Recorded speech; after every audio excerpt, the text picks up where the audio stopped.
صبح ششم ایول سال 2022 در ولسوالی شکای منطقه دروازه ولایت بدخشان افغانستان از ساحل دریای پنج جسد شخصی را یافتند که در تن لباس حربی مربوط به قوه‌های مسلح داشته. به گفته شاهدان در قفس سینه‌اش زخم 3 تیر بوده است. در شعبه حالت‌های فوق‌العاده نویای دروازه ولایت مختار کوهستان بدخشان تاجیکستان به رادیوی آزادی این خبر را تصدیق کردند، ولی گفتند درباره شخصیت مردی که جسدش را در آن ساحل دریای پنج پیدا کردند هنوز هیچ معلوماتی ندارند. چند ساکن دیهه چورف مرکز شکای به رادیوی آزادی گفتند جسد را بعد بیرون آوردن از آب به نوسای فرستادند. نوسای نویای دیگر منطقه دروازه افغانستان است که آن را یک پل نزد مرزی با دروازه تاجیکستان میپیوندد. شاهدان لحظه از آب بیرون آوردن جسد گفتند در سینه او آثار 3 تیر دیده میشد. تصدیق این گفته توسط منبع‌های دیگر امکان ندارد. عثمان قربانوف سردار شعبه حالت‌های فوق‌العاده نویای دروازه تاجیکستان به رادیوی آزادی گفته است جسد را ندیدیم و برای امین از شخصیتش خبر نداریم.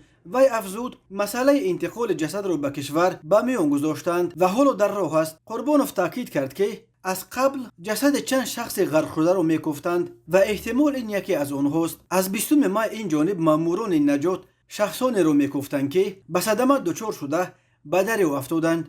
گفته است قربانوف مای درباره درهای ولایت مختار کوهستان بدخشان دچار شدن یک گروه سربازان عمان خبرها به دست رسیده بود، از جمله پیوندان سنگلی کمالوف راننده نیروهای ویژه وزارت کارهای داخلی که جسدش را چند پیش از دریای پنج یافتند گفته بود که او سربازان عمان را به ناحیه روشن ولایت مختار کوهستان بدخشان میبرد، اما در راه بی‌درک شد. روز 23 می یک منبع نزدیک به مقامات انتظامی در خاروغ به رادیوی آزادی خبر داده بود که 7 کارمند نیروهای تامینات مخصوص در نزدیکی روشن بینشان شدند. مای مقامات تاجیکستان موج نو اعتراضها را در ناحیه روشن و شهر خاروغ با استفاده از نیرو فرو نشاندند. مقامات کشته شدن 16 نفر را در ولایت مختار کوهستان بدخشان تصدیق کردند، ولی منابع دیگر از هلاکت بیش از 40 نفر خبر میدهند.